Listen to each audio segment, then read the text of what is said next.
सभी प्यारे प्यारे विद्यार्थियों का एक बार फिर से हमारे YouTube चैनल पर हार्दिक स्वागत है।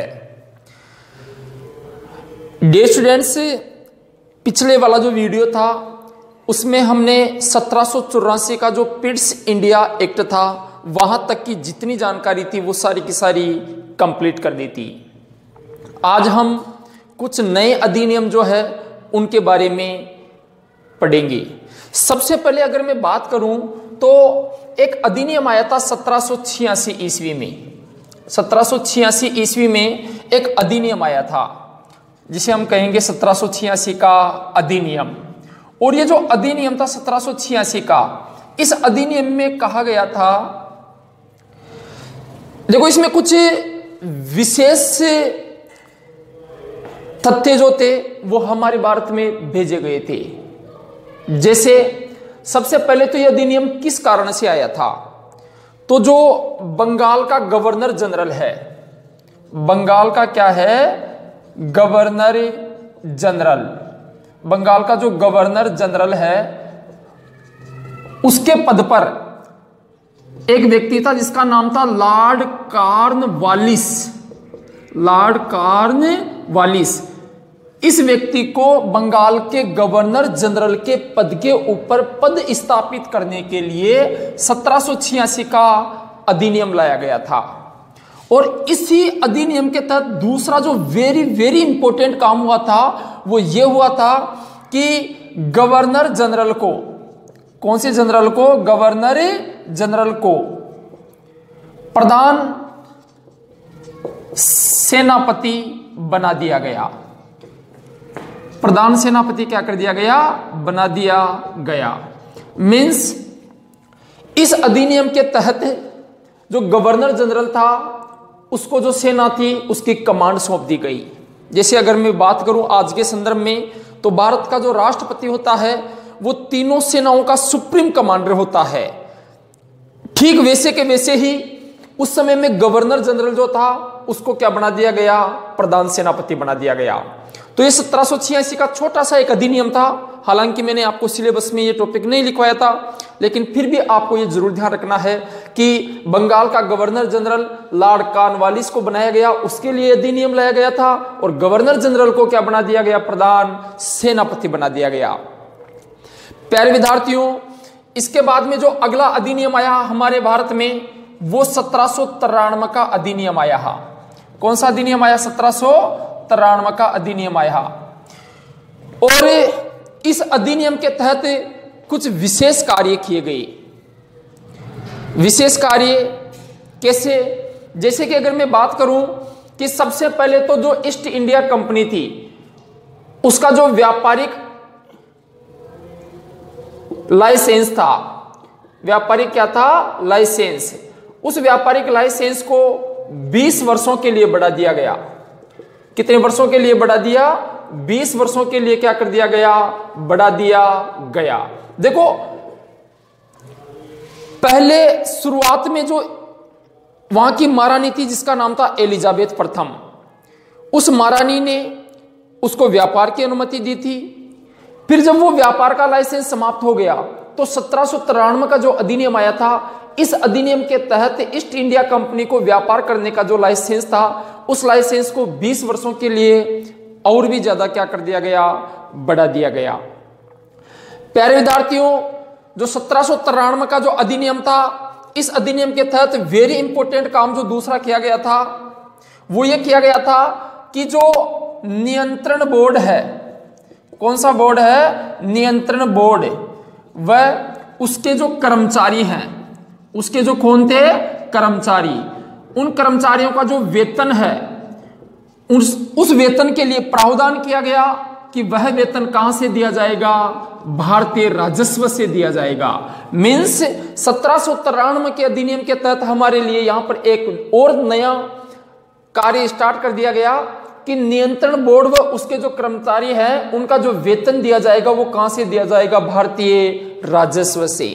स्टूडेंट्स देखिए, आप कंपनी अंग्रेजों की, और कंपनी में ज्यादातर जो कार्य करने वाले व्यक्ति थे वो भी अंग्रेज थे, लेकिन उनका जो वेतन देंगे वो कौन देंगे, भारतीय।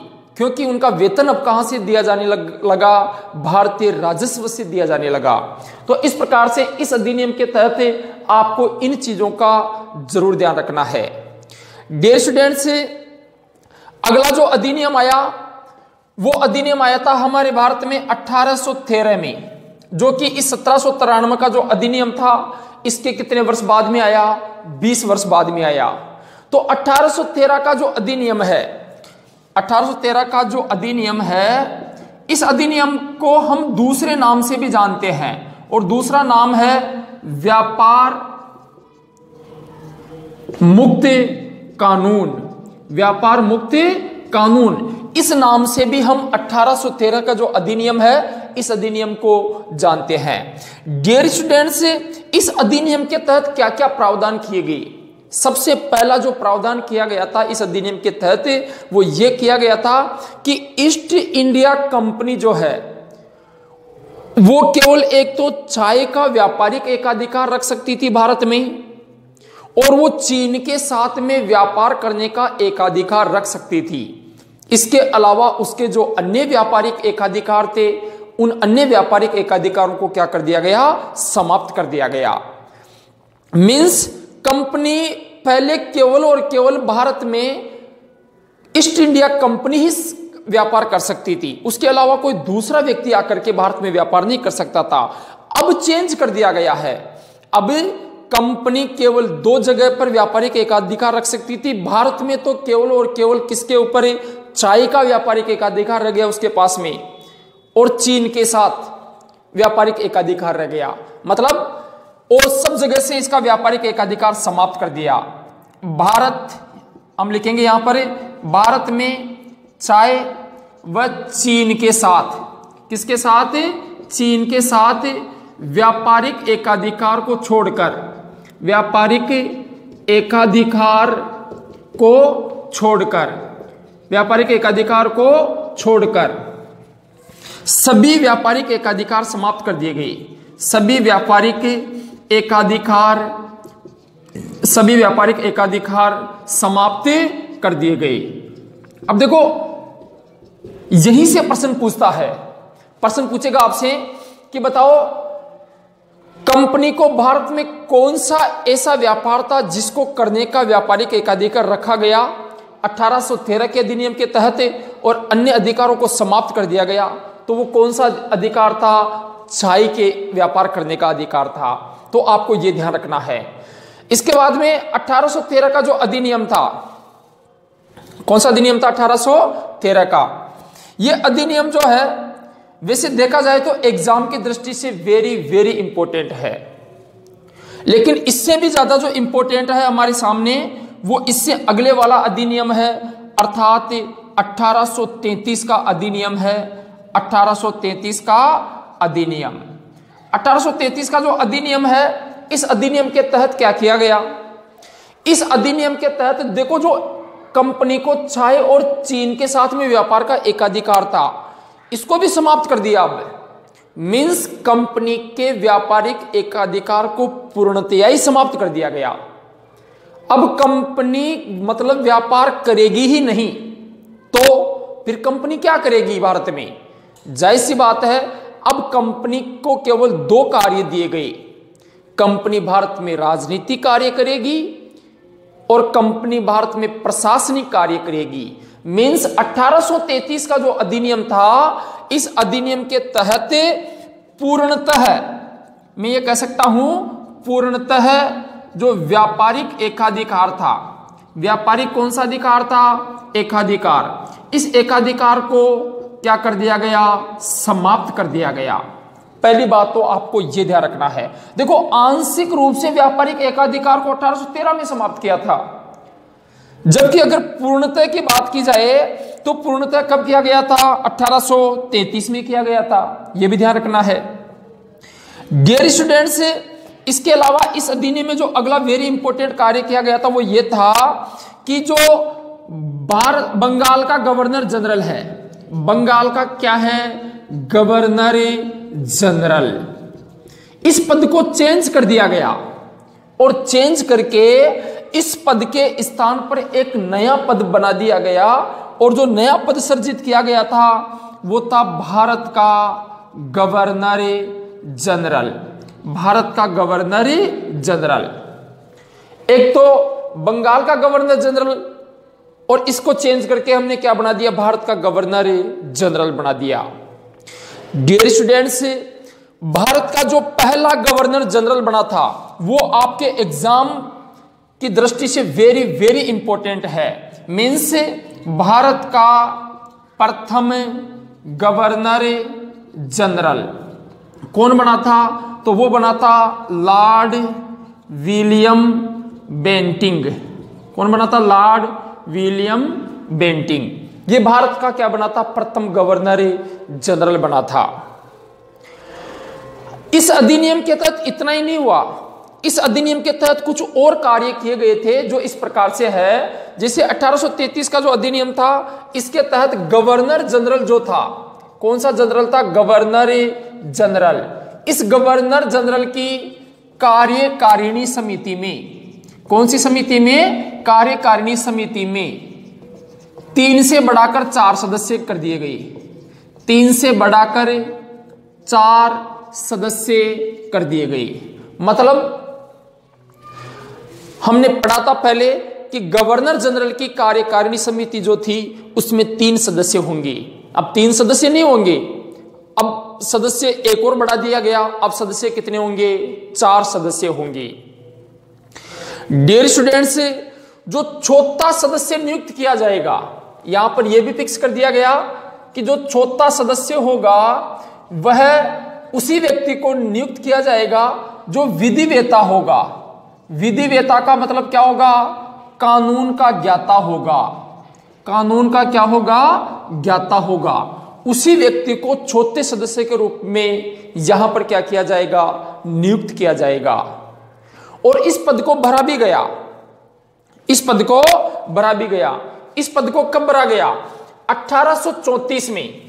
1834 में जो कानून का जो ज्ञाता है उसके लिए नियुक्त किया गया लॉर्ड टीबी मैकाले को। किसको नियुक्त किया गया, लॉर्ड टीबी मैकाले को। मीन्स 1834 में लॉर्ड टीबी मैकाले, ये एक व्यक्ति था लॉर्ड टीबी मैकाले। इस लॉर्ड टीबी मैकाले को ही हमने चौथे सदस्य के रूप में नियुक्त कर दिया क्योंकि ये कानून का ज्ञाता था। प्यारे विद्यार्थियों, ये जो लॉर्ड टीबी मैकाले है, ये टीबी मैकाले अपने भारत में अंग्रेजी शिक्षा का प्रवर्तक कहा जाता है। अगर आपसे प्रश्न पूछ ले कि बताओ भारत में अंग्रेजी शिक्षा की शुरुआत किसने की थी, तो इसी लॉर्ड टीबी मैकाले ने की थी। और लॉर्ड टीबी मैकाले जो है, इसी को हम भारत में अंग्रेजी शिक्षा का क्या कहते हैं, प्रवर्तक कहते हैं। डियर स्टूडेंट्स, इतना ही नहीं था, इसके अलावा भी एक विधि विभाग की स्थापना की गई 1834 में। विधि विभाग जो है उसकी स्थापना की गई, कब की गई, 1834 में। और 1834 में इस विधि विभाग का अध्यक्ष बनाया गया, तो यह भी किसको बनाया गया, लॉर्ड टीबी मैकाले को बनाया गया। लॉर्ड टीबी मैकाले को बनाया गया। अगर आपसे प्रश्न पूछ लिया जाता है कि बताओ विधि विभाग का अध्यक्ष किसको बनाया गया था, तो लॉर्ड टीबी मैकाले को बनाया गया था। कब बनाया गया था, तो 1834 में बनाया गया था। डियर स्टूडेंट्स, इतना ही नहीं किया गया, इस अधिनियम के तहत एक और वेरी वेरी इंपॉर्टेंट कार्य किया गया था। और वो इंपॉर्टेंट कार्य ये था कि 1844 में इसी अधिनियम के तहत दास प्रथा को समाप्त कर दिया गया। दास प्रथा को क्या कर दिया गया, समाप्त कर दिया गया। किस अधिनियम के तहत किया गया था ऐसा, ये 1833 के अधिनियम के तहत ऐसा किया गया था। डियर स्टूडेंट्स, जैसा मैंने आपको पढ़ाया यहां पर कि 1793 का जो अधिनियम था, इस अधिनियम के तहत 20 वर्षों के लिए लाइसेंस को बढ़ा दिया। फिर 1813 का अधिनियम था, फिर इसमें लाइसेंस को बढ़ा दिया गया। मतलब जब जब कंपनी का व्यापारिक लाइसेंस समाप्त होता था उसको रिन्यू कर दिया जाता था, अर्थात उसको क्या कर दिया जाता था, ब्रिटेन की सरकार के द्वारा बढ़ा दिया जाता था। अब 1844 में दास प्रथा को समाप्त कर दिया गया। दास प्रथा जिसे हम हाली प्रथा भी कहते हैं, बंधुआ मजदूर प्रथा भी कहते हैं। तो ये जो प्रथा है आप कला और संस्कृति में पढ़ोगे विस्तारित रूप से कि ये क्या होती है। तो इस प्रथा को इनके द्वारा इस अधिनियम में क्या कर दिया गया, समाप्त कर दिया गया। प्यारे विद्यार्थियों, आज हमने 1793 का अधिनियम पढ़ा है, 1813 का अधिनियम पढ़ा है, 1833 का अधिनियम पढ़ा है और 1833 के अधिनियम के बाद में अब हम जो नए अधिनियम पढ़ेंगे उनमें से एक तो होगा 1853 का अधिनियम नेक्स्ट वीडियो में, और एक होगा 1858 का विक्टोरिया घोषणा पत्र, और एक होगा 1861 का भारतीय परिषद अधिनियम। तो डियर स्टूडेंट्स, जल्द ही आपके सामने नेक्स्ट वीडियो जो है उस नेक्स्ट वीडियो को भी क्या कर दिया जाएगा, अपलोड कर दिया जाएगा। तब तक के लिए आप सभी प्यारे प्यारे विद्यार्थियों को जय हिंद, जय भारत। फिर मिलेंगे इसी जोश और इसी होश के साथ।